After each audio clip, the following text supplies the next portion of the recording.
Hello, everyone. Happy Monday. Another week of inflation numbers. How is everyone doing today? Hope everyone had a great weekend. First weekend of the NFL. I do like some good football, and the Bears coming back for the win. Their defense pulling through. So, the Bears. Good morning, John. Let's see. Good morning, Sterling. Putting in all the news. Can somebody tell me what a super cycle is of orders on the iPhone 16? Well, just because they added AI stuff, it's not going to be a super cycle? What is a super cycle in phone orders? I is it like I'm really curious what super cycle means. What else do we have? What else? What else? Yeah, it's down year over year though, still, and they're they're essentially giving cars away. Oh, 0% financing. They're giving it away to try to get their numbers. It's sort of funny. Not going to be good for the bottom line though. What else? There's a good morning from Sterling. Uh, what else we got? Oh, I don't even need to talk about the election stuff. Cocoa jumps. I did not see that. I did not look at cocoa. Oh, my chocolate bars are gonna get more expensive. Good mornings, Patrick. Good morning, Jacob. Hello, Charles. Yeah, the Lions. The Lions. Hey, I don't have any problem rooting for. I'd like to see the Lions have a good year. I would really would. I'd like to see them get to the Super Bowl.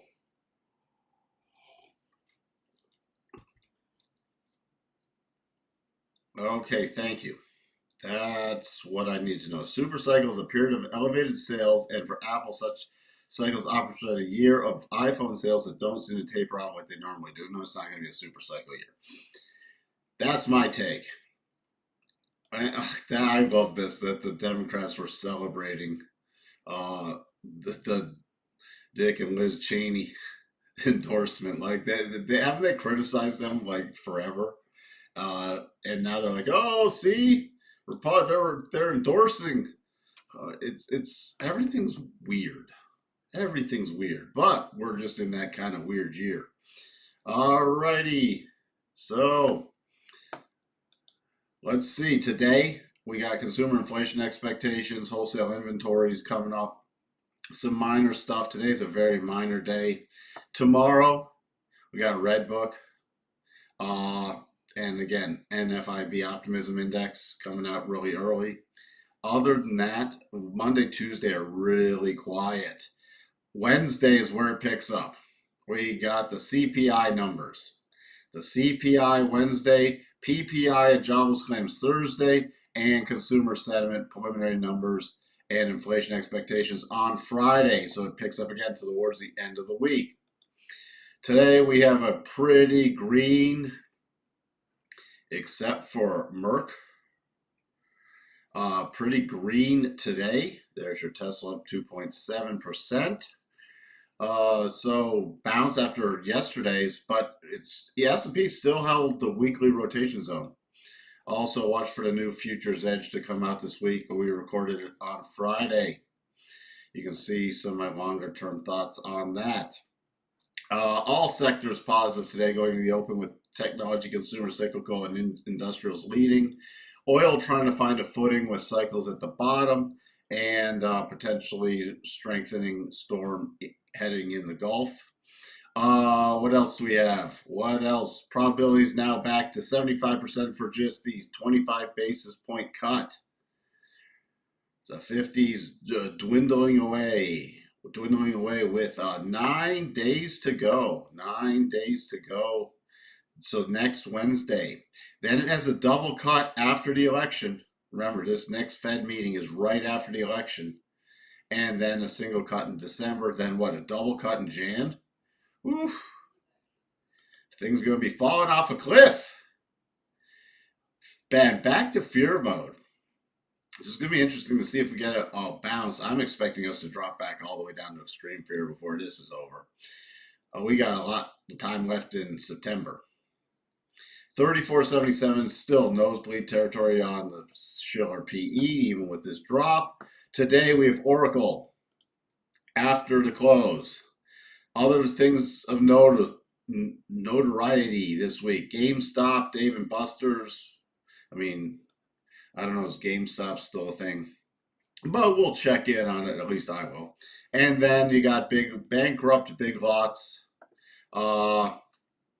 Adobe, Restoration Hardware, but overall, very quiet week in earnings as earnings season's winding down. So, Restoration Hardware will be interesting, though, to see it from the higher end consumer. Good morning, Anissa. Good morning, Ted. Thank you for tuning in. All right, so let's get a bigger picture. Holding the rotation zone on the closing basis. Rotation zone started to round out. So I am only very minorly potentially for a bounce play where it has to get. We have to start getting above on any bounce. We really have to start getting above 55.66 on anything that follows through for a closing basis. And there's some major resistance. Major resistance about 55.10. So on any follow through today or tomorrow, 55.10, we got the first cross rotation zone. And this, we had the double cross pattern that is then failing again. And when that fails, it generally means that it's get close to putting in a top or closer to putting in a top on the weekly. So I'm paying very close attention on this next bounce if it's sustainable. Again, 55.66 on the closing basis, and 55.10 is short-term major resistance. Coming back down on Friday to tap off the 50% harmonic from the lows of the 5th of August to the highs last week. So on any rollover plays, what's key to the downside for me is this 53.26.25.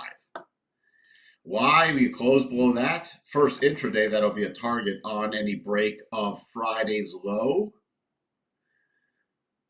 But closing below that, then tips it to the probabilities, and look where the 200 is in relation to 87.5 harmonic. And the low area from, it spiked below that on the 5th, but look at the lows from the 7th and 8th.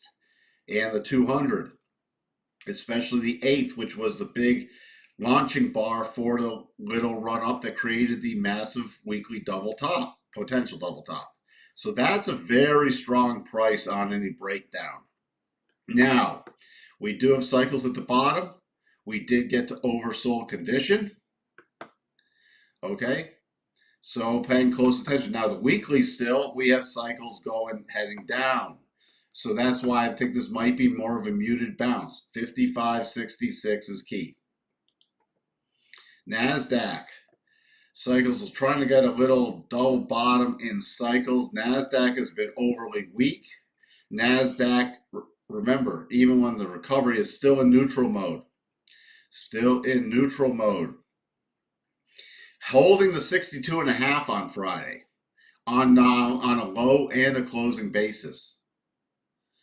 Still, cycles going down on the weekly, so any bounce is still possibly muted. And the major resistance area I'm keeping an eye on is 18,950 on any bounce. Then next, if you're interested, is 19,217. Those are my two key upside levels. We closed below 18,353.75. Going to watch for the 200 to break. And then the magnet price of about 17,685. The Dow holding the 50 exponential on a closing basis. The Dow minor resistance coming in about 40,825. More significant resistance coming in at 41,000. On the rollover play, minor supports coming in at 40,100, majors 39,700. we close below 39,700. The 200 becomes the magnet price with the 87.5 harmonic. So stuff is potentially lining up in terms of really good targets. We just need, from my perspective, on any bounce to set up some rollover plays. Russell holding the 62.5 on the closing basis. Any bounce in the Russell for me, the major resistance is coming in right around 21.42, 21.43. Minor resistance coming in 21.21. We close below 20.89. I pay attention to the 75 first before the 87.5 just because it's in the area of the 200, which is already reconnected to on that 5th of August lows, but I would expect to possibly see another mini bounce and then take that 87.5 out. So VIX, I'm paying attention on any bounce at the 20 mark in volatility on the VIX.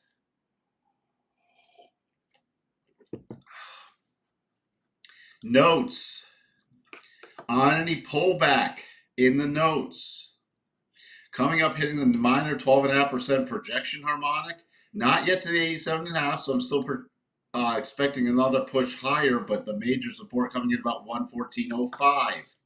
On a yield basis, we closed on Friday the lowest yield since, the lowest yield since back of June of 23.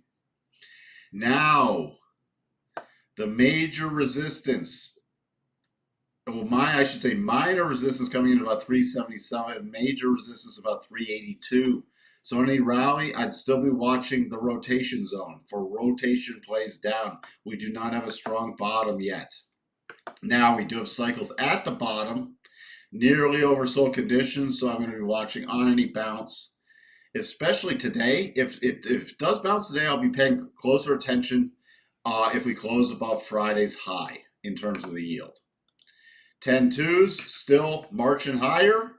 First target on Friday officially hit from the double that's taken forever, from the double that triggered last October. First target hit. It took a while. That's why timing is hard sometimes, but you got to go with the probabilities. So triggered last October, we've had the rally, and now it's climbing back up.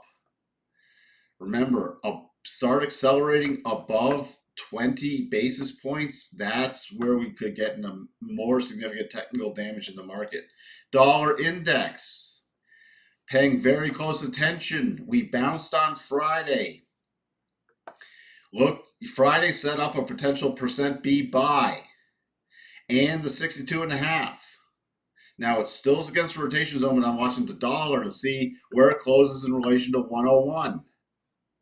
A close above 101. The 87.5 rule is also at the other side of the rotation zone. But why I'm paying close attention to this is because we still have a pretty picture-perfect potential double bottom. That's a tongue twister. Picture-perfect potential double bottom. We'd need to follow through above 101.52 in order to get some more short-term dollar strength. With cycles heading back up on the daily and the weekly cycles heading up. Now, this is also against the weekly rotation zone, so I'm not expecting to get to all the targets, but it would be a little short-term potential dollar strength before the next rollover play. Crude,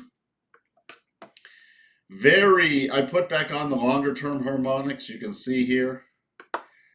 Now, remember, it broke the 200, retested 200 a couple times as trying to hold key support. But what's real interesting is now overhead resistance is about 73. So on any bounce play, I'm paying very close attention to 73. All right. And if we really start taking out about 67, could be a quick trip to about 64 to the downside. We talked natty gas in futures edge, so I'll leave that for that. That should again come out tomorrow. Gold. This is starting. I talked to gold a little too on there. This is starting to get rollover. I'm watching to see if we close below the rotation zone because we can see a little quick pullback to the 50 EMA. The only thing where I start getting more and more, so start watching for the bigger pullback, because gold's come pretty long. I mean, gold, you see this.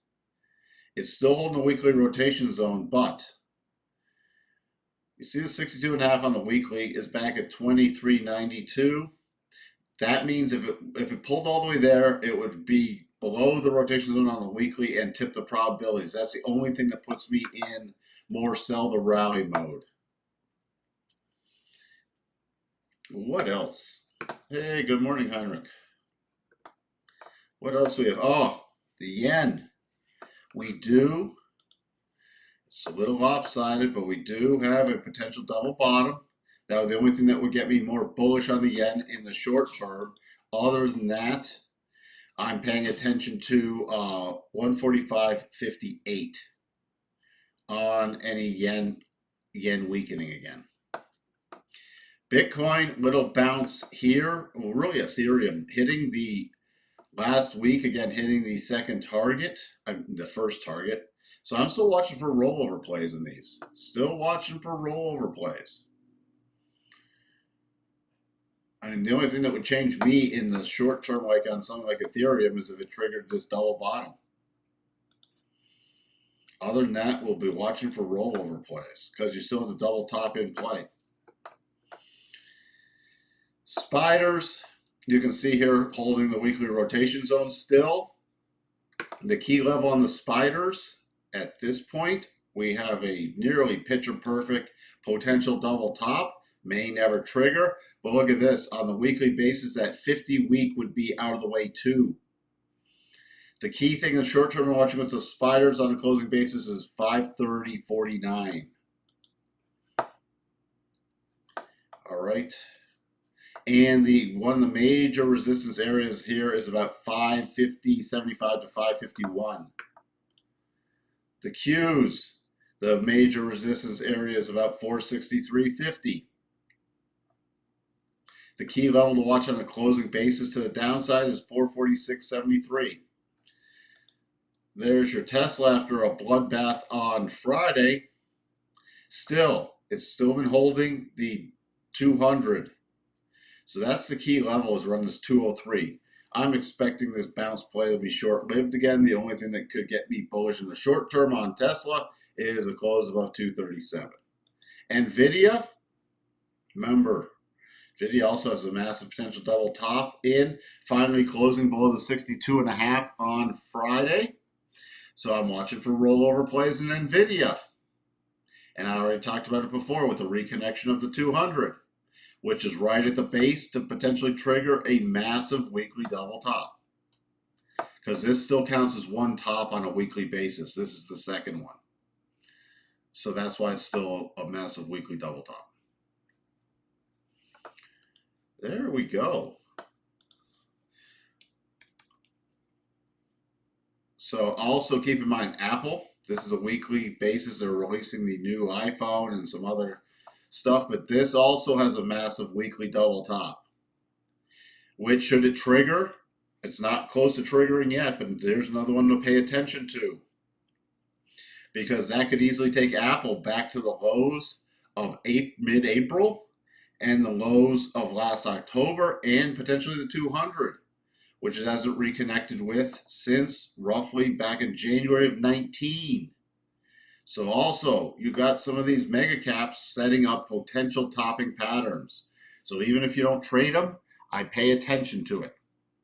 And those are the two biggies I'm watching, NVIDIA and Apple.